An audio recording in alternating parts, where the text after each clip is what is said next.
Hello guys, welcome back to another horror game with me, GamesTube. Okay, today we're going to be playing Mutant Uprising. So let's check it out, shall we? With the instructions first, of course. Instructions. Welcome to Mutant Uprising. This is a simple text-based adventure game. Your choices will affect the story behind being told, and ultimately your ending and final ranking. There are many bonuses you can pick up along the way. Brutality points. You can obtain these for acts or extreme and unnecessary violence. But be careful, don't get yourself killed for the sake of a bit of fun. Kindness points. You can obtain these for showing that you have a loving heart. Remember that mutants are people too. At least they used to be. Information points. The world is going to hell and you need to get out of town. There's no harm in trying to find out why this is happening along the way. Items. There are items that you can pick up during your escape. Having these will unlock new choices and specific scenarios. There are multiple endings available to you, depending upon the choices you make and the role you choose to play. You'll be judging using the brutality, kindness, information bonuses you find. You are given a rank and then a point score at the end of the game. To get the highest rank, try to gain as many bonuses as possible. Pick up items and try to avoid dying. You will also be rated on your individual decisions. Enjoy the game. Okay, so it's the text basically. Your name is Rick, an unemployed 20-something who lives alone in a one-bedroom house. After a busy morning getting rejected for job interviews, you sit down to watch the news. The newscaster is speaking in a panicked tone, which you think is quite unprofessional. Your eyes widen as you hear what he is saying. There has been some kind of disease outbreak. People are mutating in horrible ways and killing anyone who hasn't been infected. Your bowels tighten as you realize this could be the apocalypse. Well, I ain't afraid of this. Suddenly, there's a loud knocking on the door. You almost jump out of your skin. Your heart is pounding, but fortunately, you haven't crapped yourself. Yet. The knocking continues, loudly and insistently. What do? Ignore the knocking and keep watching TV? Go to an upstairs room and look down to see who's knocking on the door. Fling the door open and greet whoever is with a warm welcome. Open the door cautiously on a chain. We'll open it cautiously with a chain. You peek out through a crack in the doorway and nervously ask, "Who is it?" You can see Mrs. Miggins, your elderly next-door neighbor. There's horrible yellow goo dribbling from her mouth, and she's obviously infected. She sees you looking at her, and, with a gurgling roar, smashes through the door. She is in your house. Well, that sucks. Mrs. Miggins. I could just see there'd been like a jump scare or something, sorry. Mrs. Miggins is in your house and she means business. The yellow goo dripping from her mouth hisses as it hits the carpet, burning holes as it lands. You are slightly annoyed by this, as you had only just had that carpet fitted. But then you are stricken with terrors as Mrs. Miggins begins to move towards you. Acidic dribble. Skin is not a combination you want to experience. Repeat to the kitchen. Retreat. Throw a pillow at her to make her go away. Get the head out! Beat the crap out of her. Poor Mrs. Miggins. Let's retreat to the kitchen. You run into the kitchen, then realize this possibly wasn't the best idea in the world. The only way out is back the way you came. And Mrs. Miggins is already standing in the doorway. Pick up a kitchen knife. That was what I was hoping. And cut the bitch's head off. Get a raw bloody hunk of meat from your fridge and offer it to her. Beat the crap out of her. Hide in a cupboard. Let's take the knife. You pick up a knife with a long, sharpened blade. Mrs. Miggins moves towards you and you let out a husky growl. Careful to avoid the acidic bile spewing from her mouth, you lash out at her neck and land a mighty blow. A large gash appears in her throat and she falls to the floor. You run over to her fallen body and start hacking at her throat. Like a man possessed, you scream, "Die, die, die!" as blood spurts all over the kitchen and splashes across your face. Eventually, you regain control of your senses. Mrs. Miggins' decapitated head is lying on the floor. You drop the knife in horror.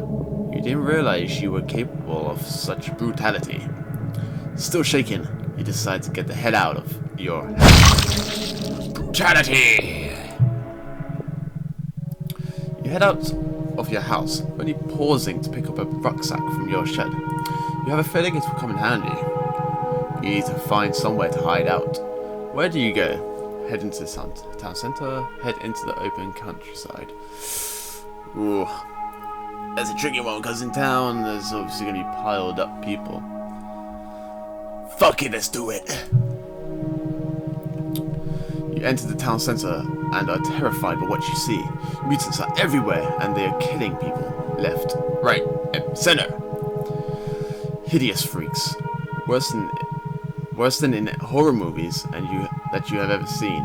Are literally tearing people apart and eating the goo that comes out. Ugh. If you don't act quickly, you will join the long list of victims. Hide in a pile of bin rags, try to sneak by carnage without being noticed, panic and start running away like a muppet, go to the pub. So if it was me, I would go to the pub. You give a shrug and figure that if the world is coming to an end, you might as well have a drink. You head into the nearest pub and are surprised to find it completely empty, making sure all the entryways are barried up. Yeah, it's barried up. You proceed to drink yourself into stupor.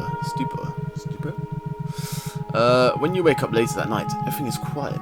You realise that you can't stay in the pub, much as you would like to. There might be plenty of drink, but this is one of the few pubs left that doesn't serve food. I'm rubbish at reading, I'm sorry. I might have picked the wrong game. You wait until nightfall before leaving your hiding place. Eerie silence has fallen upon the town.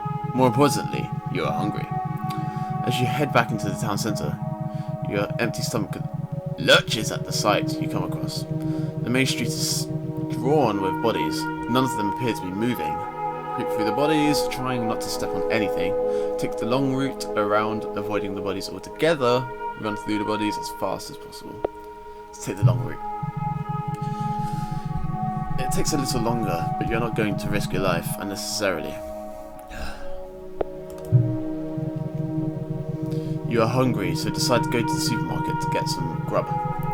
As you approach, you see the lights are still on, and there are several people inside.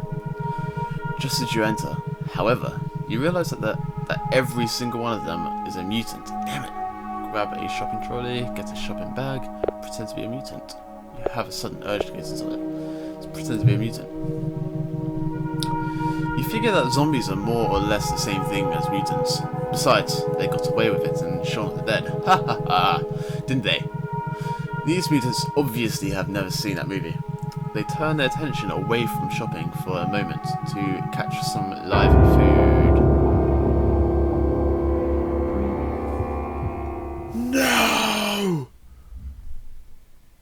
I died. Oh. Okay. You're hungry, so decide to go to the supermarket. Blah blah blah blah blah blah blah blah. Okay, so this time let's go to the toilet. Going to the toilet has never felt so good. You've been holding it in all day. After you clean up, you head out of the cubicle and stop in your tracks. The mutant is standing right in front of you. He appears to have all the orifices in his face sealed up, yet a circular hole through the top of his head. The main concern, though, is the razor-sharp claws sprouting from his hands. Attack with a toilet roll. Point to the unflushed toilet and say, "Look what you did!" Attack with a hand dryer. Attack with a hand dryer. Why not? You push the mutant backwards against the hand dryer. As it tries to get back up, the circular hole in the top of its head jams into the dryer, which activates. Nice! The orifices in his head are all sealed up, so the air has nowhere to go. It struggles in vain to get free as its head swells larger and larger, but is in no use. Its head explodes, showering you with blood and offal. You pause for a moment, then begin to laugh manic. Why would you laugh? You are laughing so loud and so hard that you don't think you'll ever be able to stop. You don't know. It's It's time to leave. I thought I died then. Damn it. Brutality. The mutants from the supermarket have seen you leave and are giving chase. Scoot some time. You run as fast as you can. Where did you go to get away? Head to the sound center again. Drop to your knees and scream, why can't we all just get along? Take a trolley, run up a slope, then push it back down towards the mutants. Take a trolley, jump into it and head down the slope. Yeah! You shout, wee! As you hurtle down the slope to freedom. Then you shout, oh shit! As you notice a brick wall right at the bottom of the hill. Unable to stop, you crash straight into it and fly over the top. You were left with scrapes and bruises, but are otherwise unhurt. You kinda wish you had time to do it again. Kinda? Outside station. In need of somewhere safe to hide out, you decide the police station may be the best bet. After all, there will probably be weapons inside. You reach the station and pause. What is the best way in? Burst in through the front door, knock on the front door and say, let me in, I'm not a mutant. Sneak in through the back. Sneak, I guess. As you sneak in through the back entrance, you disturb a stack of papers that slides into the floor. You curse your clumsiness, then almost crap yourself as a gun is pointed square at your head. It is a police officer, police chief, whose nerves are clearly shot. Who the hell are you? You're one of them, aren't you? You're one of them, he cries. Strip off to show you are not a mutant. Try to talk him down. Try to overpower him. Offer to make him some coffee. Strip down. Strip off. You plead with the police chief not to shoot you, desperately trying to convince him you are not a mutant. He does not believe you, and his finger is inching dangerously close to the trigger. There is only one course of action available to you. You start taking all your clothes off. The police chief looks on in astonishment as you strip, all the while telling him, look, no mutated body parts here. He only snaps back to reality after you take your pants off. Oh god, my eyes, he screams. Put your clothes back on, you idiot. Despite the rather strange way that you met, you soon start chatting about the day's events. It is clear that the police chief's nerves are totally shot, and he seems to be on the brink of losing it. It is now getting quite late at night. You tell the police chief that you will stand guard so he can get some much needed rest. He eventually falls asleep. He's obviously insane. Shoot him! Start taking pot shots at the mutant outside. Fall asleep, wait out. Obviously. You keep watching the streets. As the hours pass, more mutants appear outside the station. Things are getting serious. You wake up the police chief and warn him of the approaching danger. It's time to fight your life. The mutants have launched an all-out assault on the police station. There are several dozen of them out there, and more appear to be joining every moment. The police chief is screaming obscenities as the wave of enemies get closer and closer. Hold your position and keep firing. Leave the police chief to it. Tell the police chief they have to get out of there. Head to the roof and pick them off from there. Let's head to the roof. You go up onto the roof and pick off as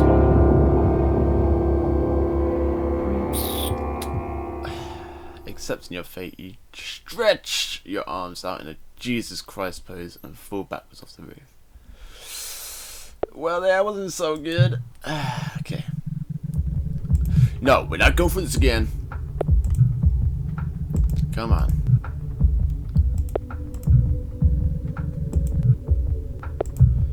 Yeah, blah, blah, blah, blah, blah. Obviously insane.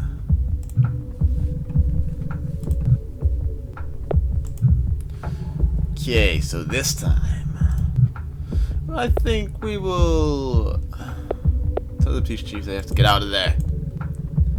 You plead with the insane chief, telling him there's no way he can beat them. What? Kindness. He is too far gone and seems unable to hear you. Sadly, you leave him to his fate. You fight your way through the remaining mutants out the back of the police station. There are far fewer mutants back here, but you still do not have enough bullets for them all. 2 mutants remain. Their tongues are almost as long as the rest of their body, and seem to be oozing a deadly poison throw the empty gun.